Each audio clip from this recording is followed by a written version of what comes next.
सर्वांना नमस्कार. जय नाना. आपण चैतन्य पीठाच्या YouTube वाहिनीवरून आत्मसंवाद ही प्रबोधन मालिका गेल्या 6 वर्षापासून अखंडपणे आणि नियमितपणे प्रसारित करीत आहोत. या प्रबोधन मालिकेमध्ये आपले सद्गुरू आदरणीय बाबा महाराज आपल्याला वेगवेगळ्या बहुमोल अशा विषयांवर प्रबोधन करीत असतात. सध्या दर 3 वर्षांनी येणारा अधिक मास सुरू आहे. सर्वत्र उत्साहाचे वातावरण आहे. अनेक ठिकाणी जाहीर कार्यक्रम, सामूहिक कार्यक्रम होतात आहे. बाबासाहेबांच्या प्रमुख उपस्थितीत अनेक कार्यक्रम झाले. काही व्यक्तिगत कारणामुळे बाबा महाराजांना पुढचे काही कार्यक्रम घेता आले नाहीत. म्हणून मी बाबा महाराजांना विनंती केली, की सर्व श्रोत्यांना आणि भाविकांना अधिक मासाविषयी आपण उद्बोधन करावे. मी त्यांना विनंती करतो, की त्यांनी आजच्या प्रबोधनाला सुरुवात करावी. नमस्कार.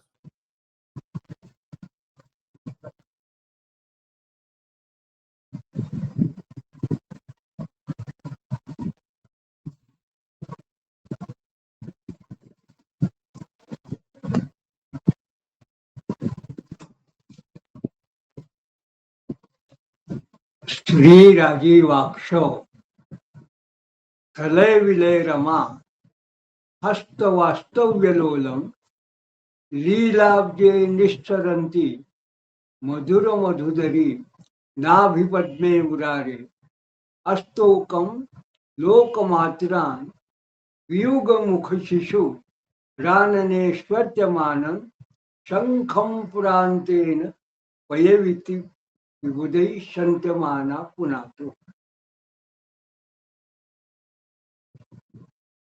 यद दिव्यपादसेव्यमतं यद ब्रह्मस्वरूपं श्रीमद् वासुदेवं जगत्प्रभु यद पालकं सर्वभक्तानां योगिनां योगितं गुरो यत आकाशे मार्तंडौ त्वं धारितं ज्ञानिनां नानारूपधरं त्रिभुवनमितं अत्रेयं पाहि मां वासनात् वासुदेवश्च वासित भुवनत्रयं सर्वभूत निवासोस्ति वासुदेव नमोस्तुते.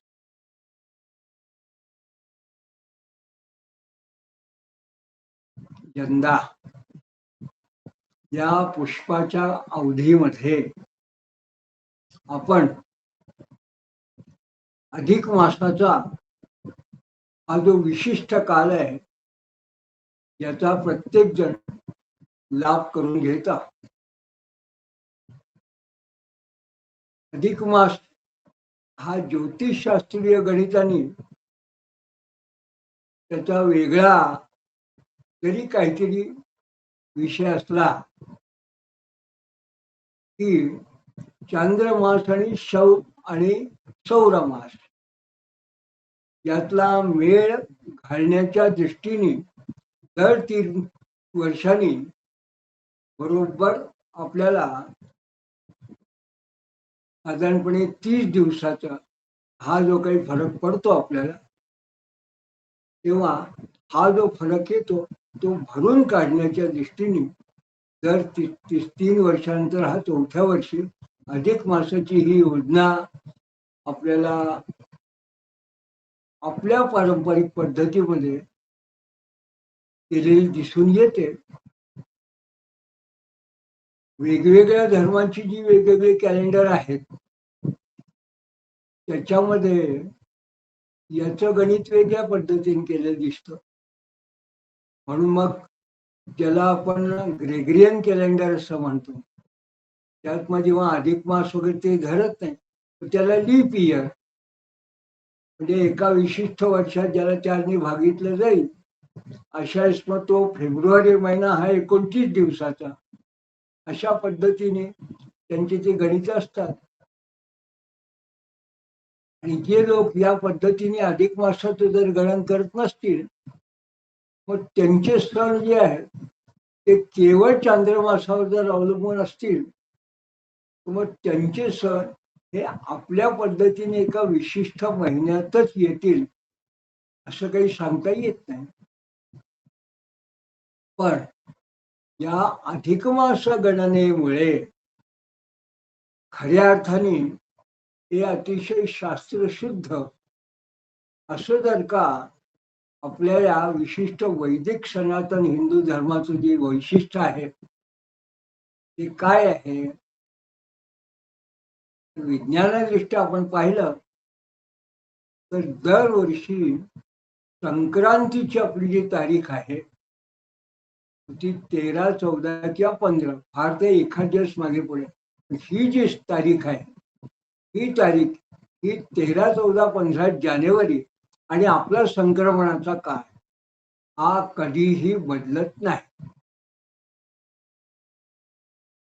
म्हणजे या दृष्टीने अतिशय शास्त्रशुद्ध पद्धतीने आणि संक्रांत म्हणजे उत्तरायण सुरू झालं एक प्रकारचं की उत्तरायणातला पहिला संक्रांत हा आपला महोत्सव हा झाला की मग बरोबर त्या गणिताप्रमाणे जरी अधिक मास आले काही आले तरी आपले उत्सव हे त्या तिथीनुसार फारसे बदलत नाही. फार तर इंग्रजी तारखा मागे पुढे होतात, पण आपले जे उत्सव आहे ते त्या पद्धतीने निश्चितपणे होतात. हे आपल्या विशिष्ट या सनातन वैदिक धर्म पद्धतीचा जो विज्ञाननिष्ठ भाग आहे त्याचं हे द्योतक आहे. पूर्वी अधिक मासाविषयी जेव्हा धार्मिक परंपरा सुरुवात झाल्या, पुराणातून काही सांगण्यात आलं, तेव्हा दोन प्रकारचे मास असे धरले जातात, एक क्षय मास आणि एक अधिक मास. क्षयमास हा काही फारसा आपल्या अनुभवाचा ऐकिवाचा नाही आहे, पण अधिक मास मात्र आपण बघतो. मग या अधिक मासात काहीतरी धर्मकृत्य करावं असं जेव्हा इथं वडील जे जे म्हणती तया नाव धर्मू ठेविती, म्हणून महाजनो येणं गतस्य पंथा या पद्धतीने अधिक मासात काहीतरी धर्मकृत्य करावं. जसं दरवर्षी श्रावणामध्ये आपण 16 सोमवारचे उपास करतो, मार्गशीर्षामध्ये दत्त जयंतीचा उत्सव त्या निमित्ताने काही लोक उपास करतात, आषाढी आणि कार्तिकी किमान 2 वेळा तरी एकादशीचा उपास करतात, शिवरात्रीचा उपास करतात. श्रावणामध्ये सोमवार काही नाही जमलं तर सोमवार करतात. हे जे काही आपले नियम आहे त्याच पद्धतीने आपल्या वरिष्ठ लोकांनी अधिक मासामध्ये काहीतरी विष्णू स्मरण किंबहुना सर्वम विष्णुमयम जगत, जे काही तुम्ही धार्मिक कृत्य करता ते सगळं सर्व देव नमस्कारम केशवम प्रतिगच्छती. कुठल्याही देवतेला तुम्ही काही केलं तर ते शेवटी भगवंताला म्हणजे नारायणाला किंवा विष्णूलाच ती जाणार. या भावनेने अधिक मासात काहीतरी आपण करावं, धर्मकृत्य करावं. हे धर्मकृत्य काय असू शकते, तर त्यात काही लोक नियमबद्ध पद्धतीने करतात, काही लोक विशिष्ट कालावधीचं करतात. पण गीतेच्या आधाराने जर आपण फक्त विचार केला तर अनेक लोक यज्ञ यागादी करतात. अधिक मासात यज्ञ आणि भागवत याचं सध्या आपल्याकडे सगळ्या दूर गावोगावी आपल्याला याचं भागवताचं आणि यज्ञाचं असे आपले उपक्रम दिसून येतात.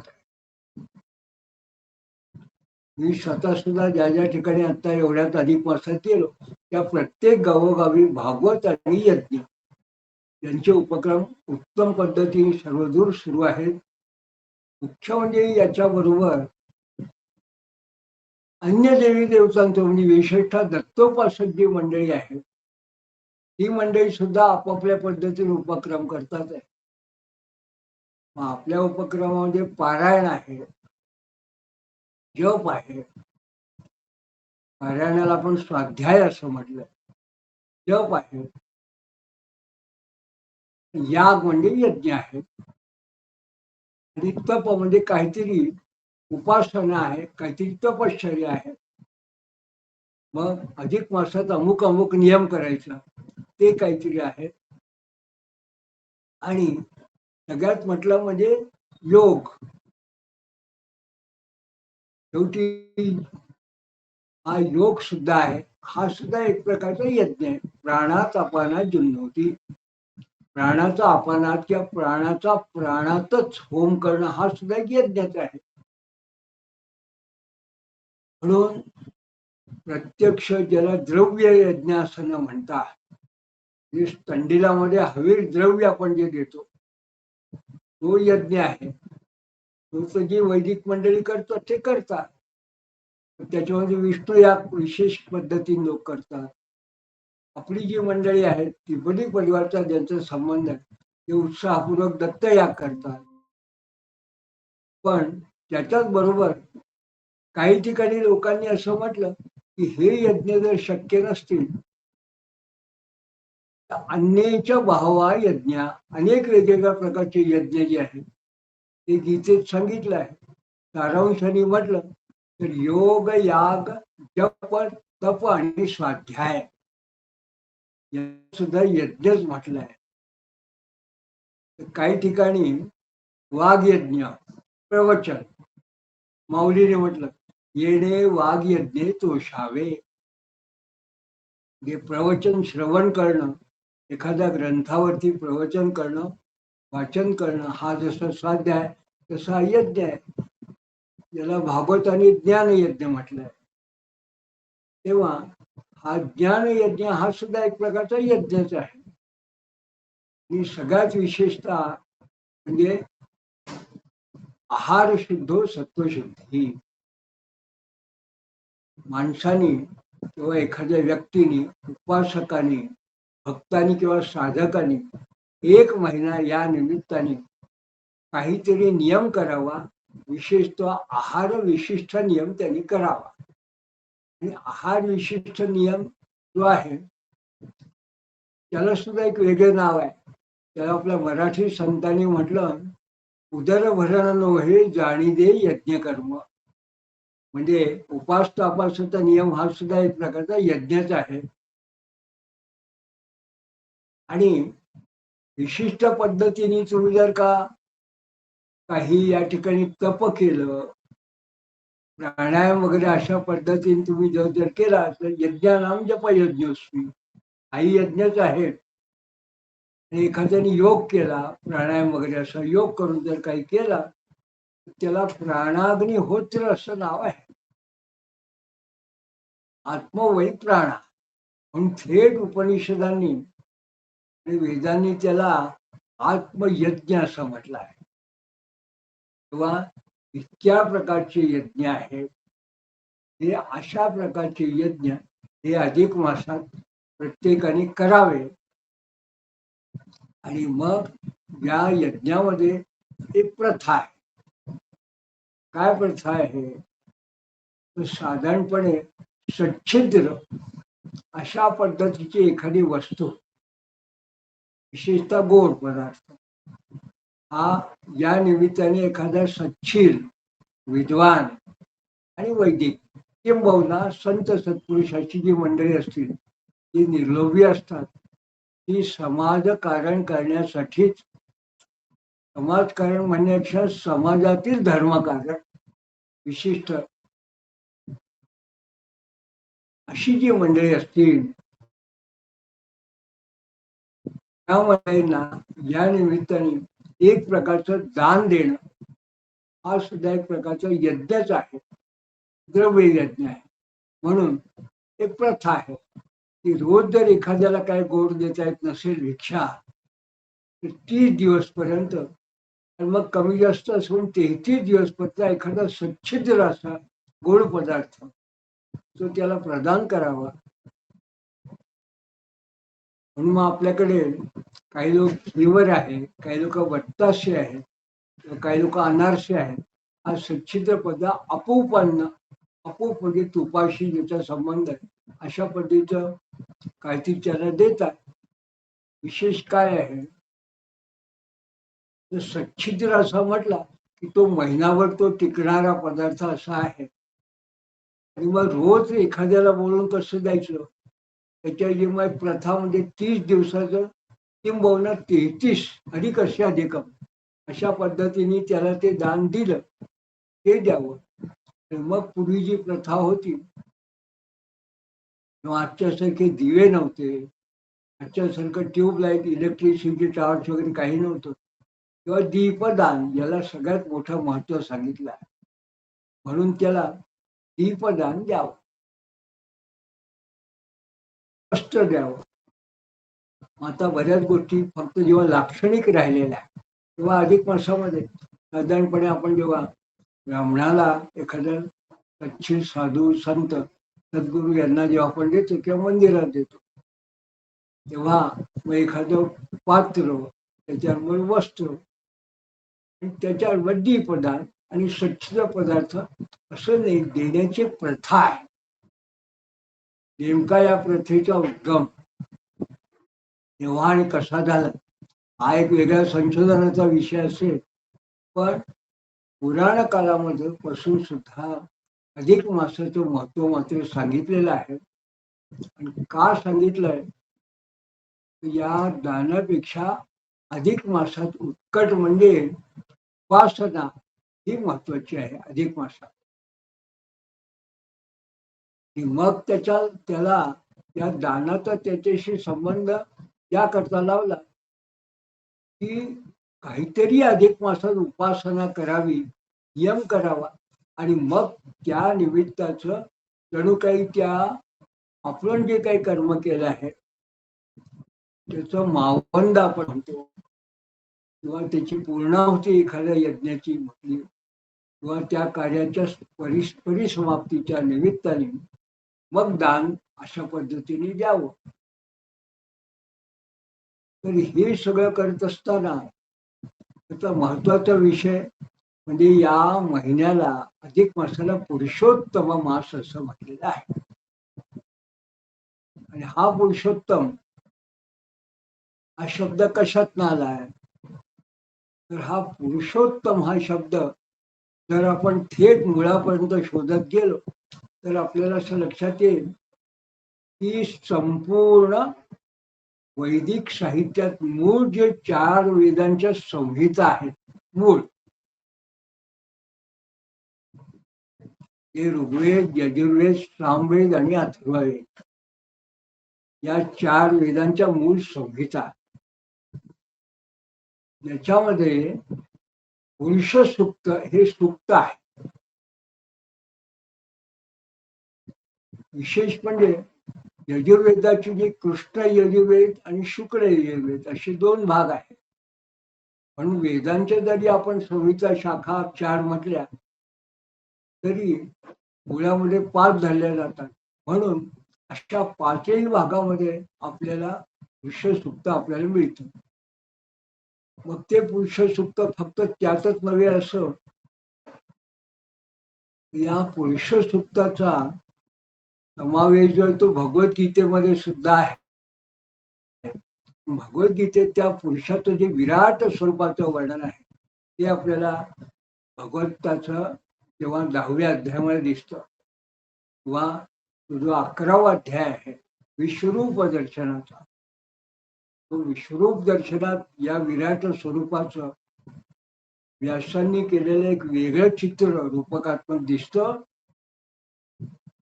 पण 15वा अध्याय हा जेव्हा समारोप आपल्याला गीतेचा दिसतो त्याच्यामध्ये मात्र हा जो पुरुष आहे, पुरुष सूक्तातला पुरुष, याला एक वेगळ्या पद्धतीने रूपकात्मक पद्धतीने गीताकारांनी वर्णन करताना त्यांनी असं म्हटलंय की हा पुरुषोत्तम म्हणून हा ओळखला जातो. तर सर्ववेद भजति मान्मा सर्व भावेन भारत,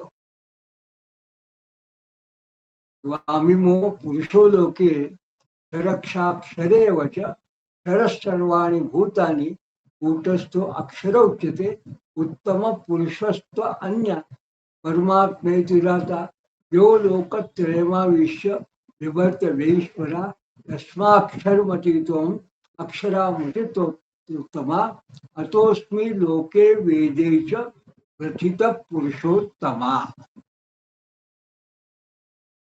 अशा त्या शेवटल्या 4-5 श्लोकामध्ये 15वा अध्याय गीतेने वर्णन केलंय. भावार्थाने सांगायचं म्हटलं तर स्वतः भगवंत असं म्हणतात, भगवान श्रीकृष्ण, मी क्षर आणि अक्षर अशा 2 विशिष्ट स्वरूपामध्ये या जगात वावरतो. क्षर म्हणजे ज्याचं क्षरण होतं, त्याची झीज होती, म्हणजे मनुष्य शरीर. हा लहानापासून मोठ्यापर्यंत होतो आणि जसा जन्माला येतो तसा मृत्यू पावतो. म्हणून ज्याचं शरीराचं क्षरण येतं म्हणून त्याला क्षर म्हटलंय. आणि अक्षर म्हणजे नासतो विद्यते भाव ना भाऊ विद्यतो सत, जो नष्टही होत नाही आणि निर्माणही होत नाही, जो प्रत्यक्ष अखंड एकरसपणे असतो, असा त्याला म्हटलं अक्षर. ज्याचं क्षरण होत नाही तो कोण आहे? तो सर्वाभूती असणारा जो आत्मा आहे. परमात्म्याचा जो मूळ अंश आहे तो आत्मा. या आत्म्याचा परम जो स्वरूप आहे तो परमात्मा. म्हणून हा परमात्मा आणि ईश्वराचा अंश असणारा तुमच्या ठिकाणी आत्मा, याला अक्षर असं म्हणतात. आणि मग भगवंतांनी सांगितलं की हे 2 तर आहेच, पण मी मात्र याच्याही पेक्षा वेगळा आहे. कसं आहे ते याच्याही पेक्षा वेगळा एक पुरुष आहे. हा पुरुष कोण आहे? हा मी सुद्धा या सृष्टीमध्ये राहतो. या विराट पुरुषाच्या स्वरूपात सुद्धा मी या संपूर्ण जगात ओतप्रोत व्याप्त आहे. आणि तुमच्या शरीरात सुद्धा मी आहे, कारण मी प्रवेश करतो आणि मी तुमच्या शरीरामध्ये आत्मस्वरूपात स्थित आहे. याला एक वेदांतानी याचं वर्णन करताना सांगितलंय, या अन्वयादी व्यतिरेक अशा पद्धतीने या स्वरूपाचं वर्णन केलं आहे. कसं आहे अन्वयादी व्यतिरेक या पद्धतीने? तर वेदांत दृष्टीने पाहायला गेलं तर अगदी साध्या सोप्या उदाहरणारूपकाच्या दृष्टीने आपण त्याचा विचार केला तर आपल्याला असं लक्षात येतं की एखाद्या जीवाचा जेव्हा जन्म होतो किंवा एखादं मातीचं भांड जेव्हा तयार होतं तेव्हा आपण असं म्हणतो की या जीवामध्ये पंचमहाभूतांनी प्रवेश केला.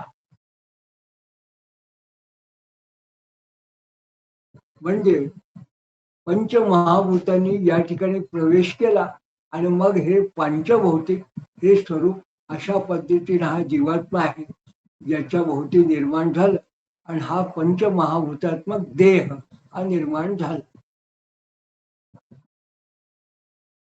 असं जर असेल तर एखादं जर का मातीचं भांड असेल त्या मातीमध्ये सुद्धा पंचमहाभूतात्मक जे काही भूत असतील ते एकत्र येऊन मग त्या मृत्तिकेचं भांड तयार झालं. अशा ती नव्हती, मृत्तिका सुद्धा नव्हती, ती मृत्तिका सुद्धा भूत पंचमहाभूतापैकीच एक, ज्याला म्हणतात की भूमी तत्व ते आहे, त्याच्यामध्ये पृथ्वी तत्व त्याच आहे. या तत्वामधून त्या मातीचं भांड तयार झालं किंवा त्या जीव आणि त्याचं शरीर तयार झालं. याच अन्वयाने अशाच पद्धतीने पाहिलं की ही संपूर्ण सृष्टी निर्माण झाली. का तर त्याच्यामध्ये पंचमहाभूत आणि हा विश्वात्मा हा त्याच्यात आला म्हणून ही सृष्टी निर्माण झाली. पण व्यतिरेकाने जर पाहिलं तर हा ईश्वरात्मा नव्हता का? कारण ईश्वर तर होता आधी, पंचमहाभूत नव्हती का? कारण ईश्वर होता आणि त्यांनीच आधी पंचमहाभूत निर्माण केली होती. म्हणजे पंचमहाभूत होती ही शरीर तयार होण्याच्या आधी बाहेरही होती. हा विश्वात्मा सुद्धा बाहेर होता. पण म्हणताना आपण असं म्हणतो की या विश्वात्म्याने शरीरात प्रवेश केला, पंचमहाभूतांनी प्रवेश केला म्हणून हे शरीर निर्माण झालं. म्हणजे आधी सुद्धा पंचमहाभूत होती, पण म्हणताना त्या पंचमहाभूत जेव्हा शरीरामध्ये प्रवेश केला त्यांनी आणि शरीराची निर्मिती केली, परमात्मा सुद्धा होता पण त्यांनी अंशरूपाने शरीरात प्रवेश केला. मग एक विशिष्ट अशा पद्धतीचा देह तयार झाला. म्हणून हा देह जो आहे हा अक्षर आहे.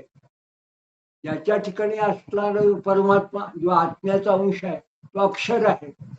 पण या दोन्हीमध्ये आधीपासूनच जो अस्तित्वात आहे तो कोण आहे? तो पुरुषोत्तम आहे.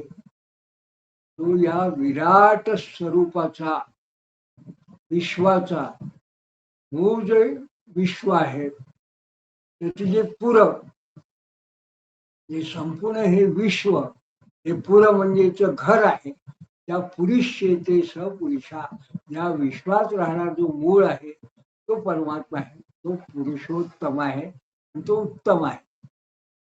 पण जेव्हा सामान्य पुरुषापेक्षा आपण एखाद्याची तुलना करीत असतो तेव्हा त्याला उत्तम पुरुष असं म्हणायचं. म्हणून हा उत्तम पुरुष आहे. म्हणून शास्त्रांनी त्याला असं म्हटलं की अन्वयादी व्यतिरेक पद्धतीने म्हटलं तर हा एक पुरुषोत्तम जो आहे तो काय आहे? तो निर्गुणही आहे, सगुणही आहे, या दोन्हीपेक्षा वेगळाही आहे. म्हणजे कसं आहे? तो सत्य या स्वरूपात आहे. आणि हा जो पुरुषोत्तम आहे तेव्हा हा 15वा अध्याय तो असं म्हणतो की मी पुरुषोत्तम आहे आणि मी या संपूर्ण जगाला निर्माणही करतो, त्याचं पालनही करतो आणि त्याचा विध्वंसही करतो.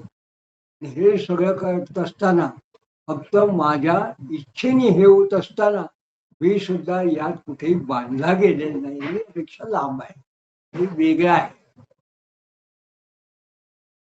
म्हणून तो बाहेर जणू काही एखाद्याने पोळ्याने आपलं जाळं विणावं आणि त्याची इच्छा असेल तेव्हा ते जाळं जे असतं ते त्यांनी पूर्ण आपलं पुन्हा मुखाव त्याच्या लायेच तो जाळं तयार करून कोळिष्ट आणि त्याला जेव्हा वाटेल तेव्हा तो तोडून ते पुन्हा गिळून घेतो. अशा पद्धतीने त्या परमात्म्यापासून विश्व निर्माण होतं आणि त्याच्यात विलीन होतं.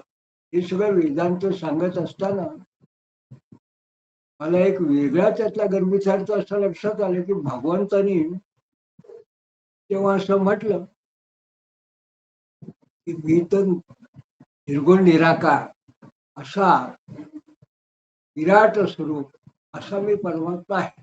पण सर्वसामान्य माणसाला जर तो त्याच्या बुद्धीसाठी, त्याच्या दैनंदिन मार्गदर्शनासाठी आणि यदा यदा ही धर्मस्य ग्लानिर्भवति भारत अभ्युत्थानाय अधर्मस्य तदात्म्यान सुजाम धर्मसंस्थापनार्थाय संभवामि युगे युगे. अशा पद्धतीने प्रत्येक वेगवेगळ्या काळात जर सामान्य माणसाला धर्माचरण आणि धर्माचं जर का महत्व, त्याचं महात्म्य आणि त्याचा बल हे टिकून राहावं, त्याची धर्माची श्रद्धा टिकून राहावी, याच्याकरता जर मी येत असेल ते काय म्हणतात भगवंता, त्यामुळे म्हणतात की संभव आम्ही युगे युगे, मी स्वतः मनुष्य स्वरूपात येतो. मग हा मनुष्य स्वरूपात जेव्हा तो येतो तेव्हा हा भगवान स्वतः अर्जुनाला गीतेमध्ये असं म्हणतो, भगवान कृष्ण असं म्हणतात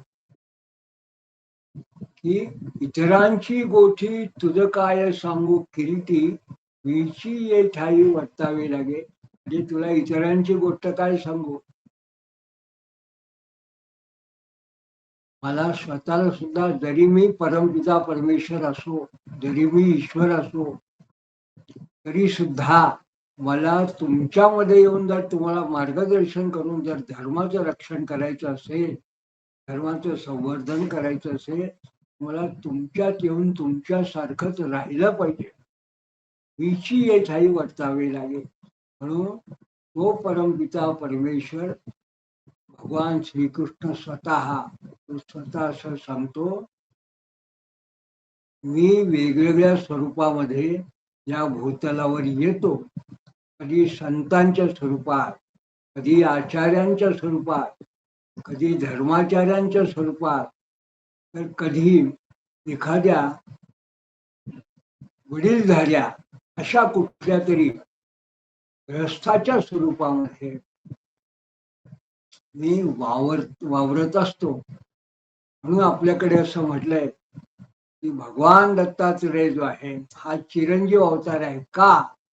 कारण हा कुठल्या न कुठल्या स्वरूपामध्ये हा अवतार अवतरित झाल्यापासून तो कधीही तो तिरोहीच झाला नाही. श्रीधर स्वामींनी म्हटलं की अवतार उद्दंड होती, सवेची ते लयाशी जाते. त्यांचा कार्यभार आटपला ते निजधामाला स्वधामाला निघून जातात. तैशी नवेची ही दत्तमूर्ती, तशी ही दत्तमूर्ती नाही. ही आली आणि आल्यानंतर ती कुठल्या ना कुठल्या स्वरूपात वावरते आहे, अजूनही वावरते आहे. कुठल्या ना कुठल्या स्वरूपात ती वावरते आहे.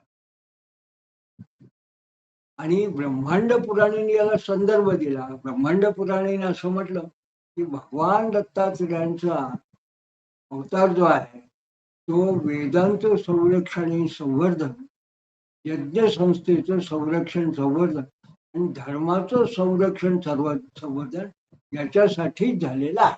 तर ब्रह्मांड पुराण सांगतं. ब्रह्मांड पुराणामध्ये 8 अध्यायामध्ये दत्तात्रेयांचा संदर्भ आलेला दिसतो. भगवान दत्ताचा संदर्भ हा मार्कंडेय पुराणातही आहे, नारद पुराणातही आहे, महाभारतात आहे, पण भागवतातही आहे.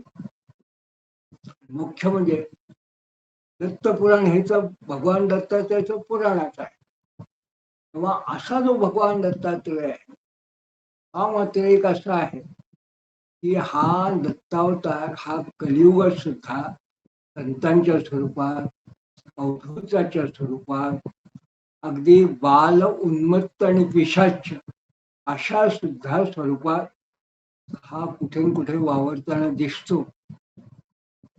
या दत्ताला क्वचित भोगी, क्वचित त्यागी, क्वचित रागी ग्रस्तो, क्वचित बालोन्मत्त पिशाच्योपी सर्वेपी अवधूत सद्गीता. सगळ्यांना अवधूतच असं म्हटलेलं आहे. आणि आपण जर भगवान दत्तात्रेयाचे कलियुगातले वेगवेगळ्या अवतारांचे जर प्रसंग पाहिले तर कलियुगामध्ये श्रीपाद श्री वल्लभांपासून तर आतापर्यंत वासुदेव सत्य साहेब टेंबे साहेब महाराज हे आपले परमगुरु चैतन्यानंद सरस्वती नाना महाराज यांच्यापर्यंत हे जे काही दत्ता अवताराचे वेगवेगळे अंशात्मक अवतार आहेत हे सगळे चालते बोलते ते संत अवधूत स्वरूपात आपल्याला भेटतात. अजूनही दृष्टांत स्वरूपामध्ये, साक्षात्कार स्वरूपामध्ये आपल्याला अनेक मंडळींचं दर्शन होतं. मला जेव्हा अनेक मंडळी भेटतात आणि सांगतात की आम्हाला महाराजांचा असा दृष्टांत झाला, असं स्वप्न दर्शन झालं, आम्हाला असा अनुभव आला, व याचाच अर्थ असा ही मंडळी जागृत आहे. म्हणून वंदे गुरु परंपरा. पण ही जी प्रत्येकाची आपापली गुरु परंपरा आहे त्या परंपरेतला जो विद्यमान गुरु असेल हा सुद्धा पुरुषोत्तमच आहे. आणि या पुरुषोत्तमाला अधिक मासा निमित्ताने जर प्रत्येकाने कुठल्या न कुठल्या पद्धतीने अशा पद्धतीने त्याचं यजन केलं. यजन हा वेदातला जरी शब्द असला त्याचा सामान्य अर्थ हा त्याची उपासना, त्याचं पूजन आणि त्याचा सत्कार असा आहे.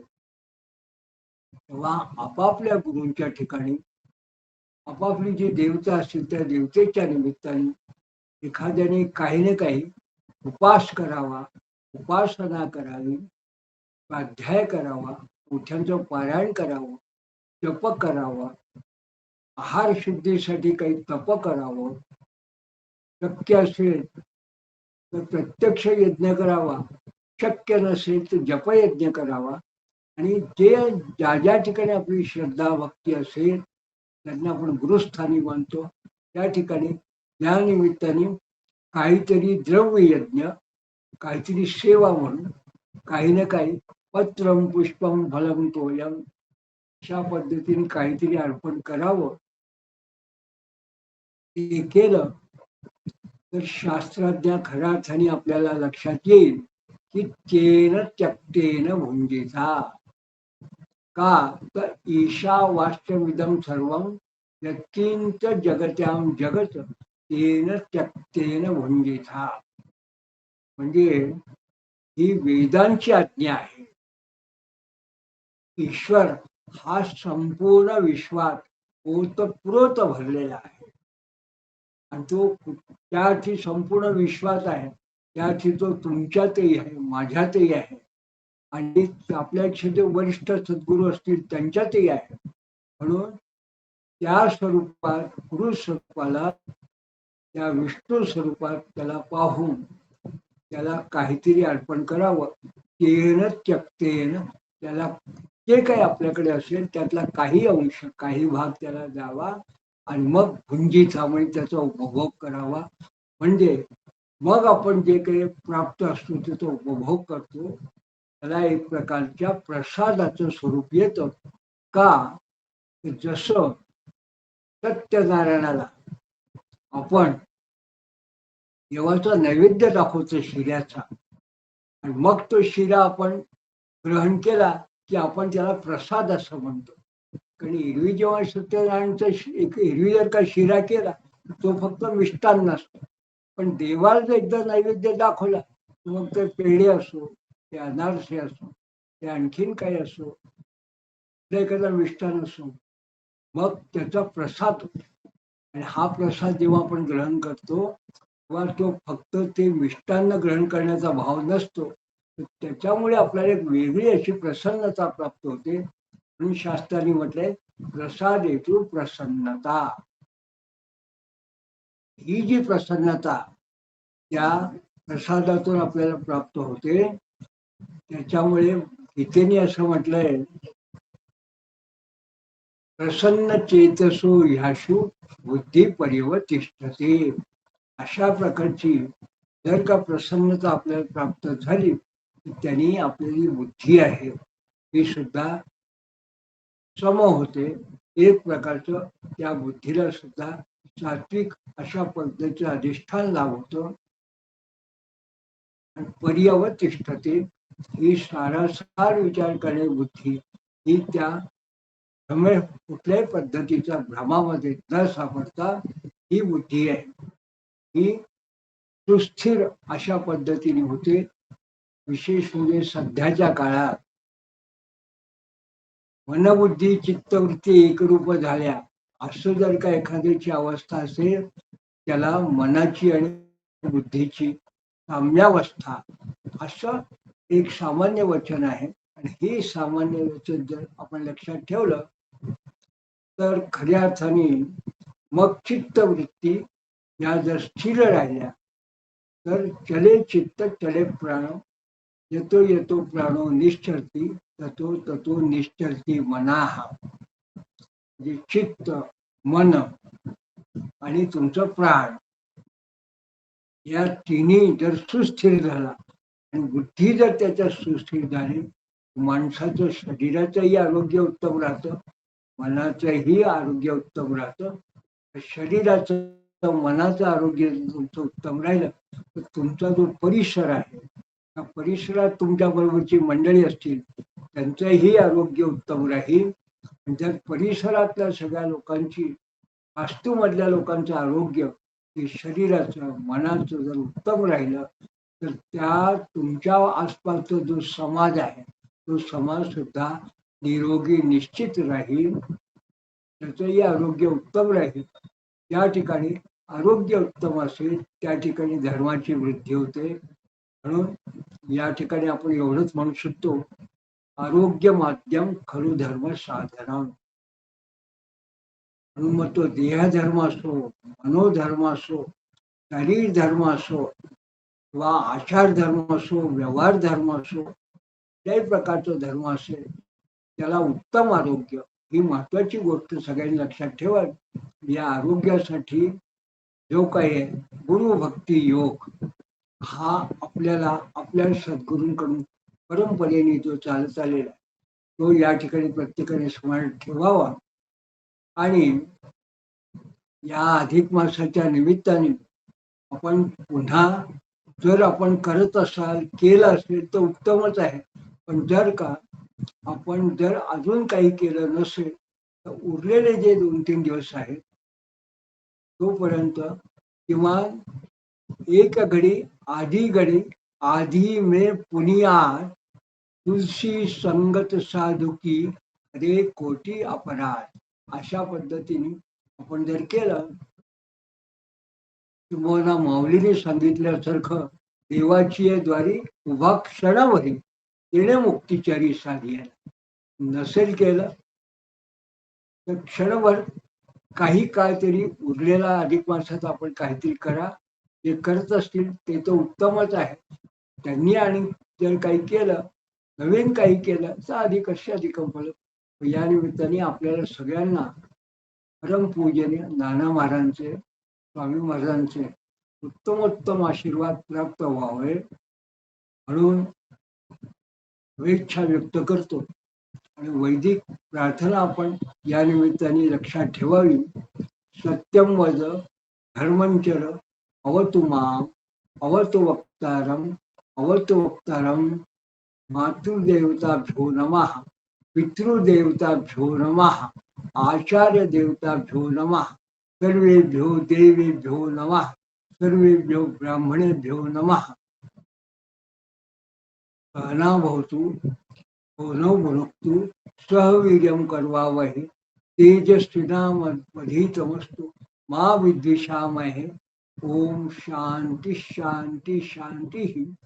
धर्मे प्रीतिं सन्मतिं देहि भक्तिं सत्संगाप्तिं देहि भुक्तिं च मुक्तिं भावासक्तिं त्या अखिलानंद मूर्ते घोरात कष्टात उद्धरास्मान नमस्ते.